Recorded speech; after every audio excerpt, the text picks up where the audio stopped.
when we think about taking care of ourselves, whether you have kids or not, it doesn't matter. It shouldn't be something necessarily that you just have to fit into the margins of everything, of everyone else in your life. Instead, make something that is for you, that feels good in your mind, your body, your spirit. Make it something that is a scheduled thing in your life. I think that is so, so important. You're listening to Make Some Noise podcast, episode number 604 with guest Hunter Clarke-Fields.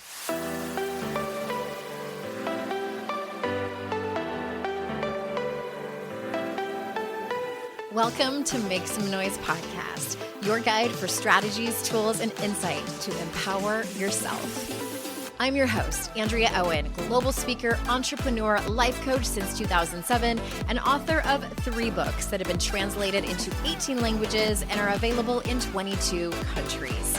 Each week, I'll bring you a guest or a lesson that will help you maximize unshakable confidence, master resilience, and make some noise in your life. You ready? Let's go. Hi, everyone. Welcome to another episode of the podcast. I am so glad that you are here. I've been tongue-tied today. This is the 3rd time I've tried recording this. Each time it's been even more of a disaster than the time before that.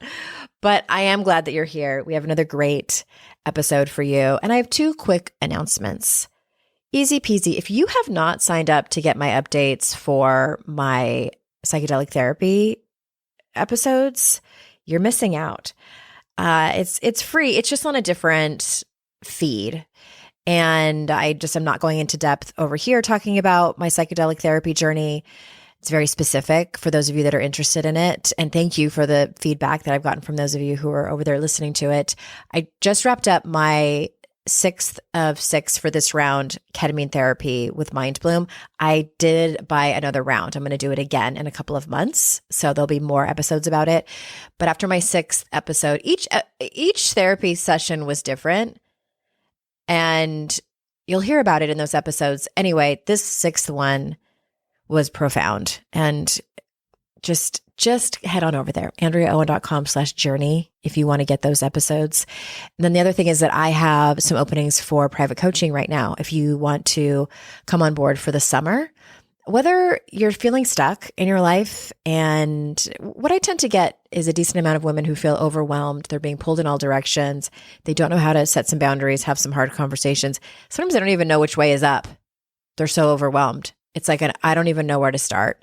Then they just sort of list out everything that's going on, all the different hats and roles that they wear. So we get down to business. I know exactly where to start.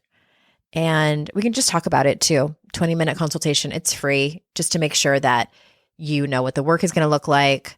You know, kind of the journey that we would go, and if I can help you or not. And I'll be honest if I can't, and I'll point you in the right direction. So head on over to andreaowen.com/links. That's where you'll find everything that you need. The psychedelic journey thing, the page to go to read more about coaching and fill out an application, all that good stuff. andreaowen.com/links. All right, let's get into today's episode. Let me tell you a little bit about our guest today. Hunter Clarke-Fields is the host of the Mindful Parenting podcast, global speaker, #1 bestselling author of Raising Good Humans and Raising Good Humans Every Day. Hunter has over 20 years experience in meditation and yoga practices and has taught mindfulness to thousands of people worldwide. So without further ado, here is Hunter. Hunter, thank you so much for being here. Thank you for having me. I'm so happy to be here, Andrea. Yay. Welcome to the show. I love having experts on who are experts at parenting, because I am not at all. Not even remotely close. I just learn through experience. So I love having experts on. And, before we really get started, for those of you listening who aren't parents, stick around, because I have some questions for Hunter. I know a lot of your work focuses on adults healing so that they can become better parents. And so we're going to definitely focus on that as well. And I'm actually really curious. Can we start with how did you get into this work? Did you know when you were in college that you wanted to do this, or was it sort of accidental? It's so funny because you said, as you said, experts in parenting. It's so funny because I got into this because I was kind of the opposite of an expert in parenting. Okay. I was like really bad about it, really bad and really struggling. No, I mean, I started studying mindfulness when I was really young because for my own personal sanity. I've always been a really highly sensitive person, kind of on, like I would just be on this like roller coaster of ups and downs. And, I would fall into these pits like every week, every couple of weeks, sometimes multiple times. Like I just like I just couldn't, it was too much. Like a lot of Was times. it like anxiety or like emotional terror or both of those things? Not emotional terror. I mean, looking back, maybe it was anxiety, although I'm not sure if I had the words for it. I just felt overwhelmed by life, like fairly frequently, emotionally.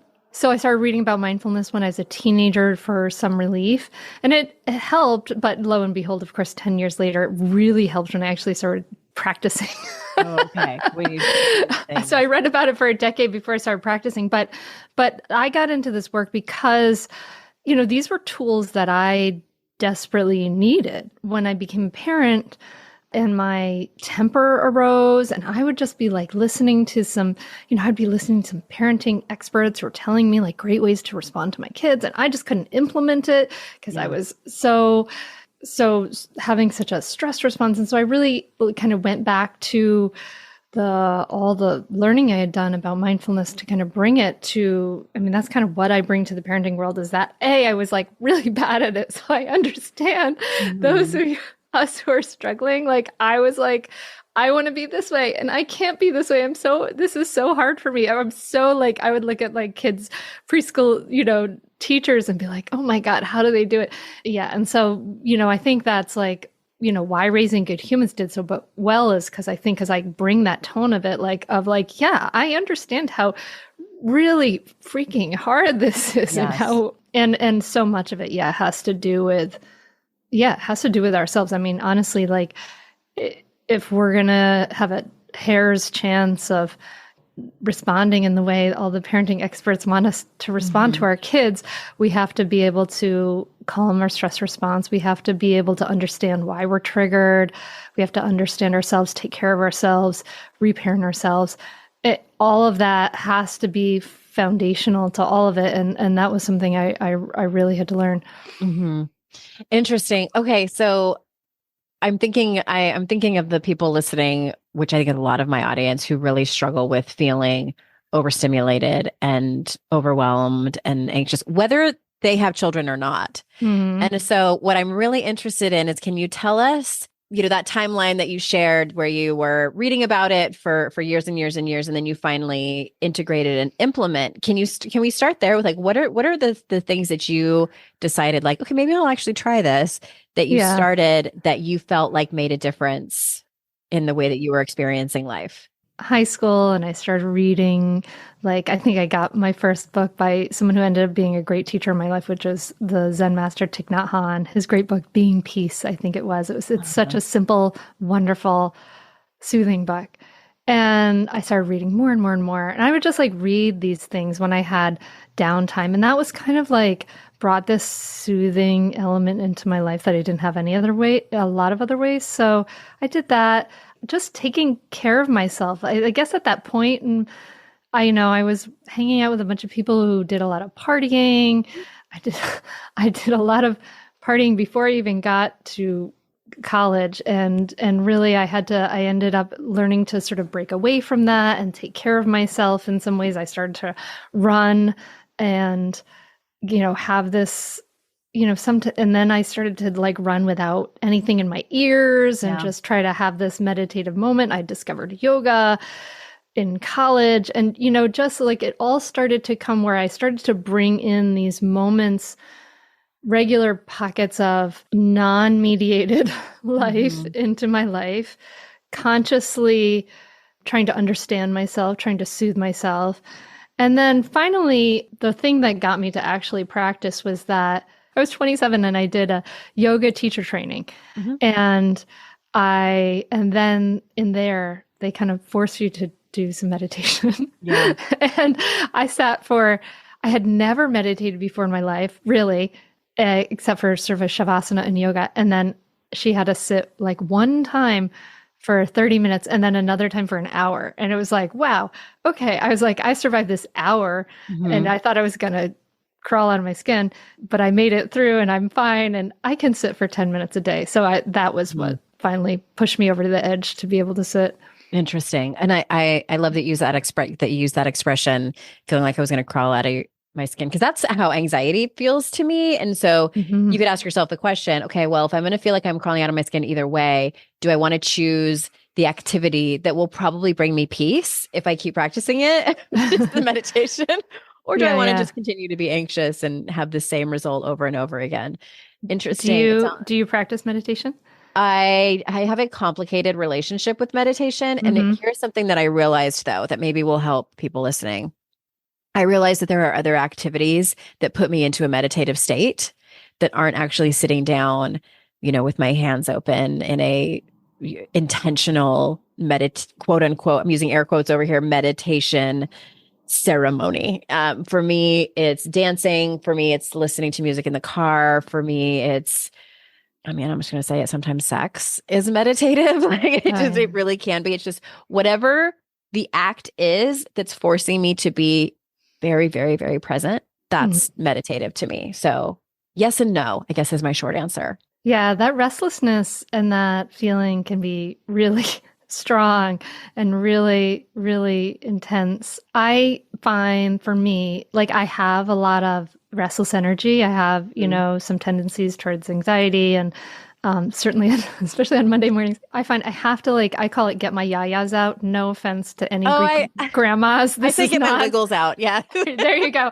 Yeah. I found out in 2021 that a yaya is what the Greek people call their grandmas. So I'm like, no, it's not a Greek grandma. Yeah. I have to move my body. I have to get kind of my energy out. But in the sitting meditation, it is possible.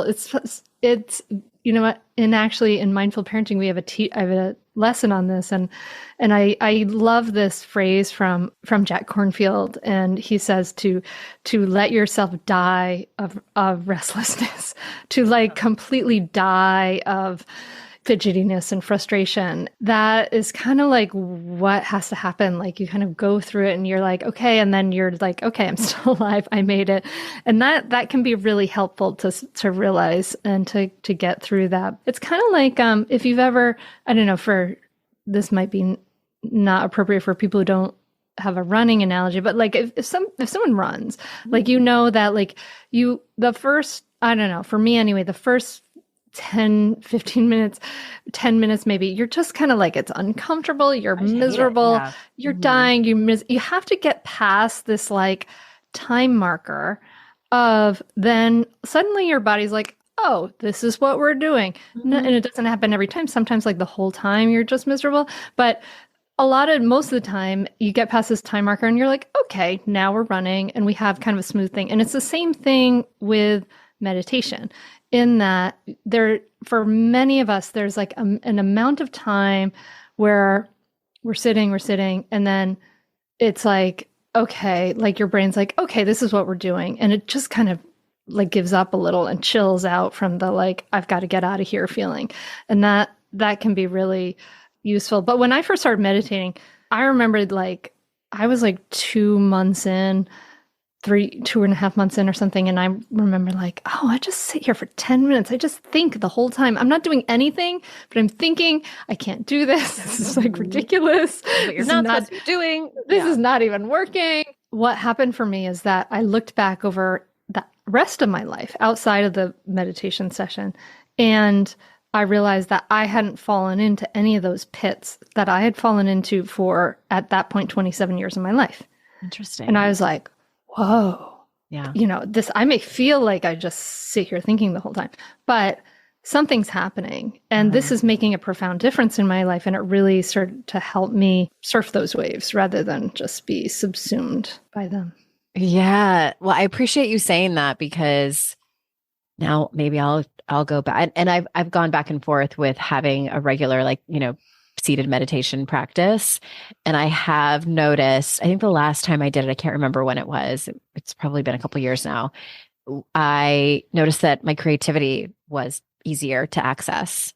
But I'm like you, I just sat there and thought the whole time. It was a constant, I don't want to say barrage, that's a dramatic word, but it was a constant sort of intentional consciousness of knowing like, oh, here are my thoughts, like, okay, escorting them out. And it was just it was almost like a revolving door. Like that's what I kept repeating and repeating. I'm like, well, I guess if this is what it looks like, then this is what it looks like. So I appreciate you sharing that. We all have this idea that at some point we're going to get to this like perfect clarity. And we do have moments of clarity, I think, in the practice.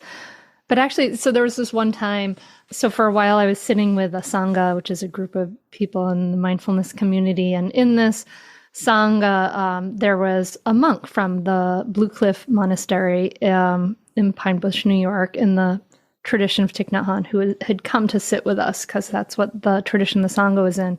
And in that time, we sat for 25 minutes of sitting meditation, 10 minutes of walking meditation, and then 10 more minutes of sitting meditation. So that's 45 minutes altogether. And then we did a Dharma sharing afterwards. And in the Dharma sharing, which is like just sharing about your practice and your thoughts, he shared, and this is, keep in mind, a monk, somebody whose full-time job is mindfulness, right? Yeah. Mindfulness pro. Anyway, so he shared, and he shared that like, oh, this was a lovely session. And in this meditation session, he said, I felt like I had a lovely 2 minutes of clarity. And I was like pick up jaw off the floor, like, oh, you're really, the goal is really not to clear your mind. The goal is to have a better relationship of ease and peace with your whole mind body, and to have the ability to be present when you want to. So all those times when you are escorting yourself back to the present moment, you're doing a lot of bicep reps of being able to be present. Those are your bicep reps. And it really, really, really isn't about like clearing your mind. That's like if you've had a lobotomy or you're dead. So it's like, I hope neither of those happen for my listeners. Really not the goal. And as evidenced by this mindfulness pro, the monk who was like, 2 minutes and 45 minutes. I was like, okay, that's doable. I could do that. I love when any professional, that we tend to put on pedestals in terms of their area of expertise, when they share transparently like that, and it kind of brings us back down to earth and resets our expectations. So I appreciate you sharing that as well. We need to take a quick break. When we come back, I do want to ask you about parenting. So we'll be right back, everybody.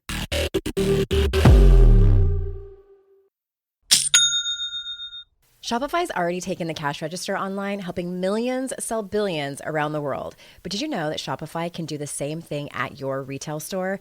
Give your point of sale system a serious upgrade with Shopify.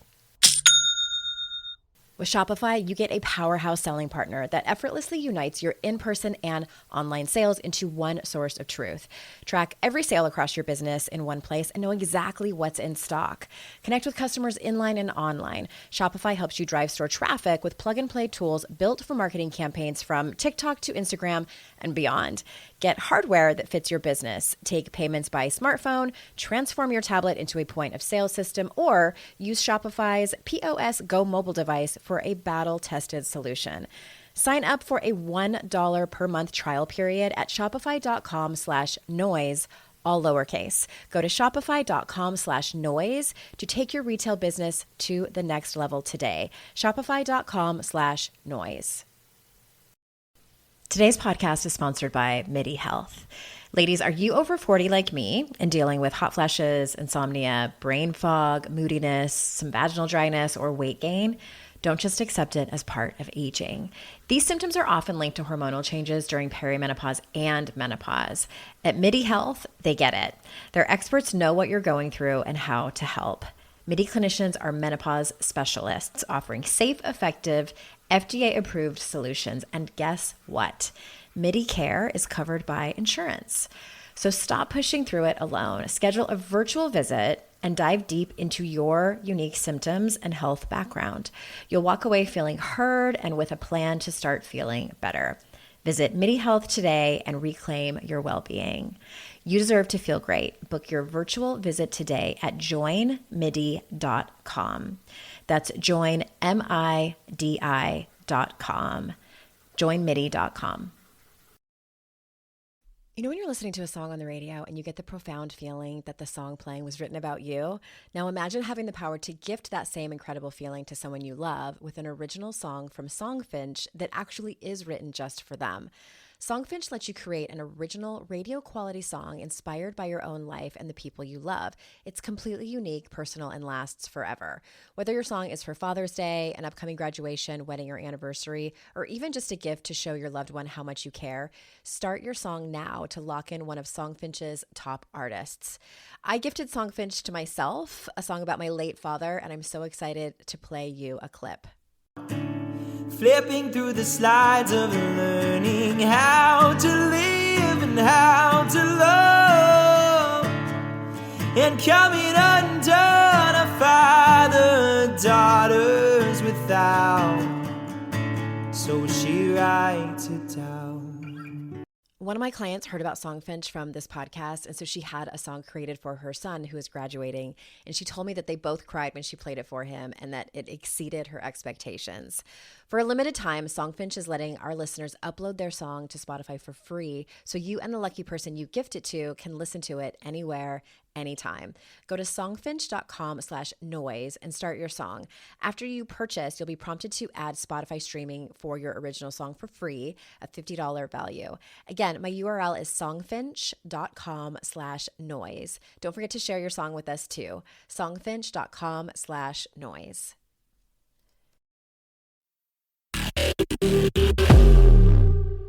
I wonder, so I'm a Gen Xer, generally speaking, of course. Are you too? Yes. Okay, I wasn't sure. Yes. I grew up with Punky Brewster. Yeah. Oh my God, that's like my favorite show. I think she's around the same age as I am. Actually, just to interject, she came on the Mindful Parenting podcast. Oh, she did? A few years ago. Yeah, it was like Soleil? I was so like fangirling. Oh, she's so great. And I used to watch that and Silver Spoon. So they came on like one after the other because I was in love with Ricky Schroeder. Anyway, he's interesting character now. Anyway, going back to how we were raised, and feral comes to mind a little bit. Like again, generally speaking, I think depending on where you grew up and depending on where you landed on the Gen X spectrum, we weren't parented a whole lot. Like we were, but we were left to our own devices with baby boomer and silent generation parents. And then now it's my opinion that as parents ourselves, we've kind of swung the pendulum a little far the other way, Gen X and millennial parents, where we've been labeled the helicopter parent generation. And I think I kind of straddle the middle there a little bit. But do you think that we put the focus on our children too much? Do you think that we overparent? I mean, that's a complex answer, I guess, and it's hard to speak in broad terms. Yeah. Yes or no? Yes or no, Hunter? It's funny. My dad calls that style of parenting he called it benign neglect. And he said he felt good about that. Yeah, that's a get out of jail free. Although it was kind of like benign neglect until you got really angry, and then it was like terror, running away from you. There was some pendulum swinging that had to happen. There's still some that has to happen. There's still a lot of parenting by physical violence that happens in the United States. Like the last survey I saw was like 60-something% of parents still spank or hit their kids. Might be surprising in the circles probably that you run in and that I run in. I think there's still some places to go with that. But yes, I do think there is a lot of overparenting that is happening. Kids are losing so much freedom. They're losing free time. They're losing time for free play. Parents are so overwhelmed and they never feel like they can have time for themselves. And that's really unhealthy. To have the whole focus be on the kids, that can be really unhealthy because, the kids need a model. They don't, do you want to teach your kids that like when they grow up and have kids, their life is over? No, right? Like all about being selfless. Yeah. That's not what we want. And yeah, selfless is just really, it seems like a nice term, but it's really kind of like code for overwhelmed and totally on the way to burnout. And that's not healthy for kids. That's not healthy for parents. So, and plus I think kids need a little more autonomy and freedom. They don't need to be infantilized. I mean, not that we're doing that, but we need to teach them how to cross the street so that they can cross a street and go have freedom of the neighborhood. We need to not be surprised when 9-year-olds and 8-year-olds and 7-year-olds are at the playground with each other, not necessarily with an adult there. That's okay. Like, we can teach 11-year-olds how to, if you live in a whatever kind of place you live, 11-year-olds can often stay home alone. They can go on errands. They can bike to the corner store. They can get you milk. They can get cigarettes like we did. Candy. Yeah, no kidding. Yeah, and it's to the detriment of them, because when kids feel like, I don't know, like it's all the knowledge about mental health on one hand is really helpful. On the other hand, kids are seeing all these things and diagnosing themselves, maybe not correctly. Instead of going out and playing with their friends, they're home alone, or they're on their devices. There's a lot of, I don't know, I guess I'm speaking broad strokes, but yeah, there is a lot of challenges. And I do think kids need to be given more freedom and responsibility. And we need to, the safetyism is really to the detriment of kids, that they are not allowed to do more. And it's to the detriment of parents who feel maybe then end up feeling resentful of their kids, or feel like all their fulfillment comes from their kids. And that's just not fair to anyone. It's interesting. While you were talking about that, it made me think of the feedback that I get from some of my friends. And I wonder if this is common that you see in your work. My friends tell me, like, Andrea, you worry too much. Like, give yourself some grace. You're doing your best. And so what I've realized, I'm starting to listen to these because it's a pattern that I'm hearing from my friends. And I think that what I'm realizing is that I really wanted to, and I, for the most part, I had really great parents, but they had their mistake. They made their mistakes and continue. My father passed away in 2016, but, still make their mistakes as an adult. Cause the thing is, like, we never stop being their child. Like, that's not something I thought about when I was younger. I'm like, oh, I'm an adult, but I'm still a child to someone. And so I think many of us who do have children, especially people in the personal growth circles, we walk into it kind of excited to to do our best to not make the same mistakes that our parents did. However, we still do sometimes, or we make other unintentional mistakes. And my point is that I feel like I kind of fall on the sword over and over again of, like, the drama, like, oh my God, I'm totally fucking up my kids. Like, how am I going to recover from this? Like, this is long-term emotional damage. Do you find that that's common with the parents that you work with, or is it just me? Like, are we too hard on ourselves? Yeah, I mean, I think that a lot of us are worried about long-term emotional damage. Are we messing up our kids? Because we recognize that the way that our parents parented us had a big impact, has an enormous impact. It's probably the biggest impact on our lives is our relationship with those primary attachment figures, our parents, right? Yeah. So we can see that. We can see that's important. I think that's a healthy correction, right? That we need, that we are in relationship and that our actions have impact, and we want to, protect the hearts of our kids, right? Like, we want them to be connected to us. So I think that's healthy. On the other hand, then it leads to blaming ourselves and worrying that we've messed up our kids. And that's just not that productive, I guess, ultimately. If we can say, okay, I care about my kids, I want to do the best I can for them, and I know I'm not going to do it perfectly, and we can parlay that into something that's productive, right? That's like, okay, like, let me listen to a podcast, let me read a book, let me take a course. And rather than, sometimes I think that if we can focus on learning something and letting go of the noise of the rest. So for instance, like, a lot of parents get anxious, like, you're scrolling through Instagram, you're following all these people, and they're saying, these are you get too much information from too many different sources, and that can kind of lead to anxiety. So sometimes I think if we can parlay it into, okay, I'm going to take some actions. These are the concrete actions I'm going to take. And then I'm going to also let it go to a certain degree.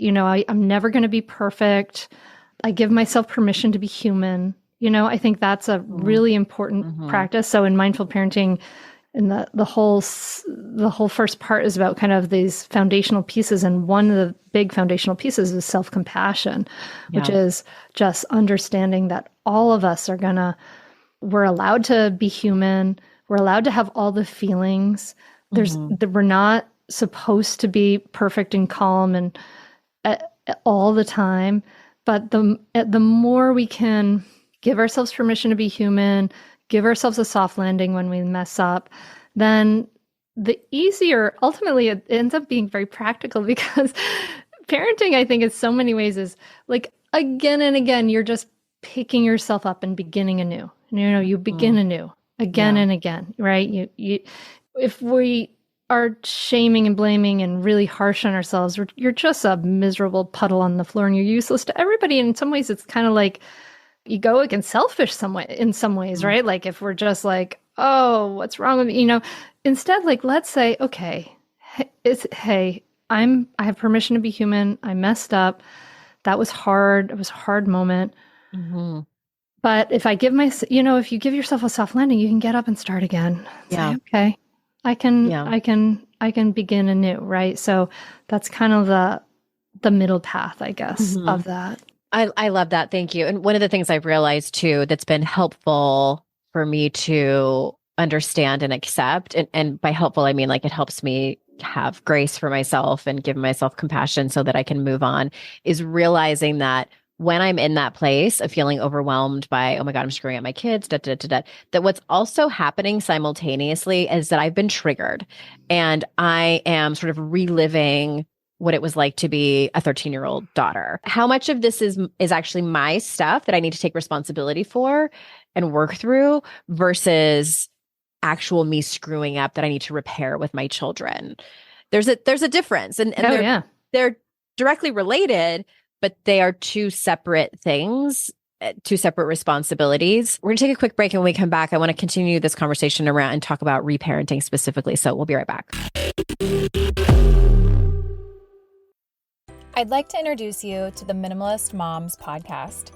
It's hard enough being a mom, and the last thing you need is stress from too much stuff and an overcrowded schedule. For too long, I lived with the mindset that bigger was better, and the more I added to my life, instead of feeling better, I felt overwhelmed. It was time for a radical new mindset. Less is more. I'm not into extremes. I didn't throw everything away. My brand of minimalism is more about adding than subtracting. Get rid of the excess to make room for what you love. In other words, it's about living life with purpose. I hope you'll listen in, and my guest and myself can inspire you to think more and do with less. The Minimalist Moms podcast, available wherever you listen to podcasts. Hello, you sentient ball of stardust. My name is Casey Davis. I'm a therapist, and I'm an author of the book, How to Keep House While Drowning, where I talk about ways to make it a little bit easier to take care of yourself when you're overwhelmed, stressed, have mental health issues, physical health issues, or maybe you're just in a hard season of life. Maybe you're looking for a place that you can come and listen to some practical advice. This is a podcast for all of the self-help rejects. We're going to talk about skills for survival and self-kindness. And I'm going to leave the pop psychology at the door. I promise not to tell you to meditate or to journal. We're just going to give you some really insightful conversations with hopefully some practical advice. So I don't believe you need to pick yourself up by the bootstraps. I don't want you to just try harder, and I don't believe that laziness exists. So join me over on Struggle Care, where we can find compassionate solutions that help us function a little bit better. No one told us the truth about parenthood.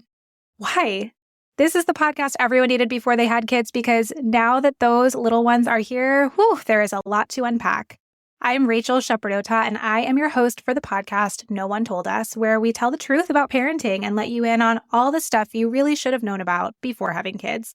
I am the founder of Hey Sleepy Baby, but this podcast is so much more than sleep. We'll be diving into all the topics that you really care about and need to know while you do your best job raising those adorable tiny humans. Our goal is to just make you feel less alone and less overwhelmed. There are so many things that no one tells us before becoming a parent, and I think that we should really pull back the curtain on becoming a first-time or second-time mom or dad to share the good, the bad, and the ugly.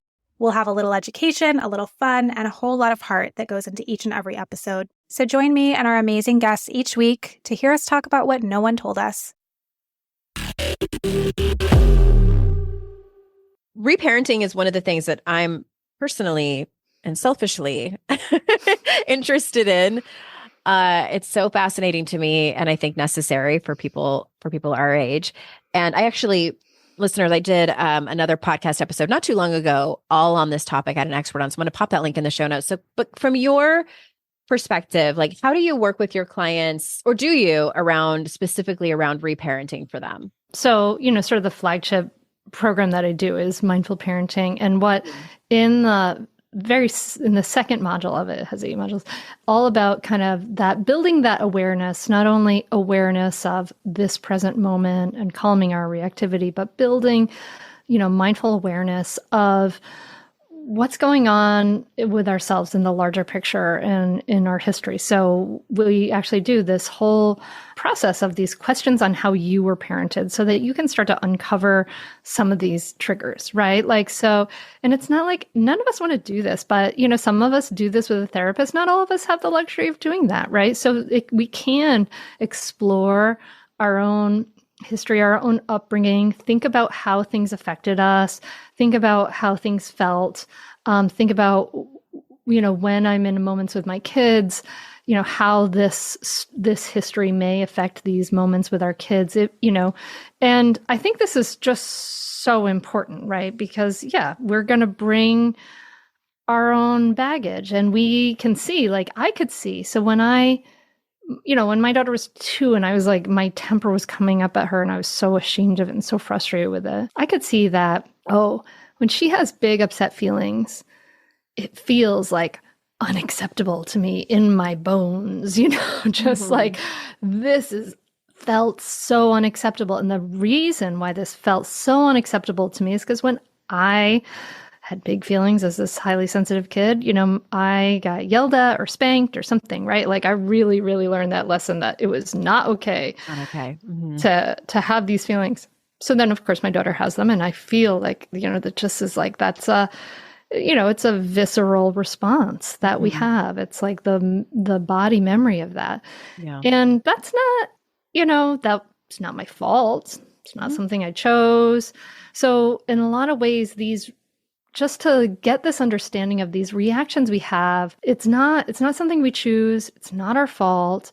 I also don't even really blame my parents. Like, my dad was, abused by my grandfather and so on and so forth. Like, there's a lot of suffering in everybody's families. I mean, if I think about the kind of mild trauma that I had, whatever, like, there's so much more, but it's everywhere. And to understand it is to give it some space, right? To shine some light on it, it's kind of like exposing the wound to the sunlight, where the sun gives some healing, fresh air, some energy to it. It can start to heal it. We can, add that understanding energy can start to heal it. And we can say to our kids, hey, I'm sorry. I'm sorry I yelled.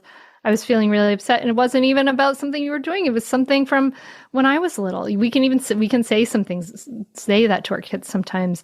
When we can go through the process of journaling about that, writing about that, talking about that, processing it in a way as adults that we weren't able to process it when we were kids, it creates that healing. And then we have a choice. Then, if it's unconscious, if it's just coming out because we're in a situation, we don't have any kind of choice. We have zero choice in the matter. It's just happening. So we want to be able to have a choice. And ultimately in our parenting, we want to be able to make a choice in how we want to respond. And that's what that awareness, I call it a mindful awareness, it can do. Is like say, hello, old trigger. I see you there. Okay. I need to take care of myself right now. Yeah. That's big integration right there, is like I call that the pause, where and sometimes this happens before or after you've already reacted in a way that you don't like. That happens. Hopefully it's before you react, but just pausing to either choose how you're going to respond or how you're going to repair something. That just that breath that you take. Personally, I found that so helpful. It sounds like a little bit of what you do. So the books that you have are Raising Good Humans. And then isn't there another one? Yeah, Raising Good Humans Every Day as well. And there's a Raising Good Humans guided journal. So it's a nice way to kind of write through everything. Love a good workbook. And I know you have your sort of like your flagship program for the parents listening who are interested in doing a little bit deeper work. One last question is that before we end, is there anything else that you want to circle back to either highlight or add on to in order for you to feel complete? Well, I think one thing that we want to just remember, I mean, you touched on it when we talked about mindful activities and things like that. I think it's important for us to remember, maybe non-parents remember this a little bit more, but sometimes parents, what happens is that we forget to value our pleasure, our ease, our relaxation. We think that we just can't have that in this point in our lives, which is crazy bananas. You talked about dancing. I go dancing. I do Scottish country dancing. I'm obsessed with it. I never knew there was such a thing. I go on dance camps. It's so fun. When we think about taking care of ourselves, whether you have kids or not, it doesn't matter. It shouldn't be something necessarily that you just have to fit into the margins of everything, of everyone else in your life, because a lot of people say, oh, I'll take a bath after everything's done, after all the things are done and everybody's taken care of. And, those are the things get pushed out of your life. They are non-priorities. Instead, maybe your fun and pleasure should be something that is a scheduled thing in your life. On Thursday nights from 7:30 to 9:30, my family's not going to see me because I am at dance class. Yeah. So sorry, we're all gonna figure that out. We're gonna figure out what happens. So make something that is for you, that feels good in your mind, your body, your spirit. Make it something that is a scheduled thing in your life.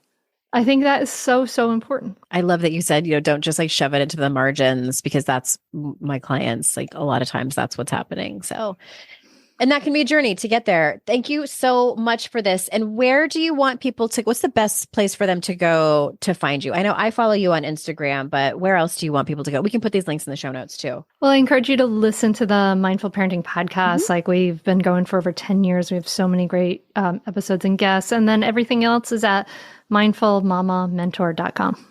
mindfulmamamentor.com. Of course, those links will be in the show notes. Everyone, thank you so much for listening.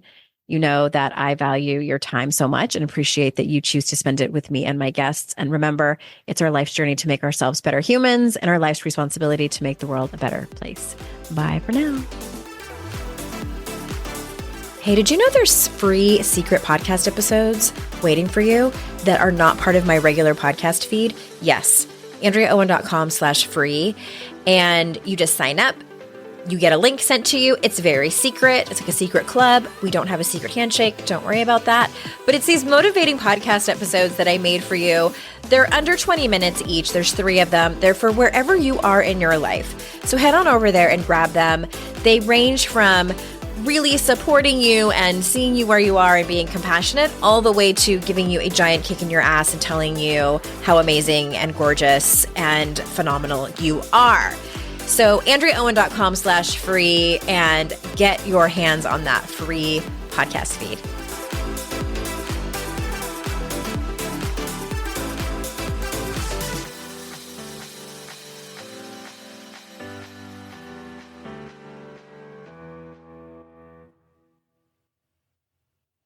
Hello, you sentient ball of stardust.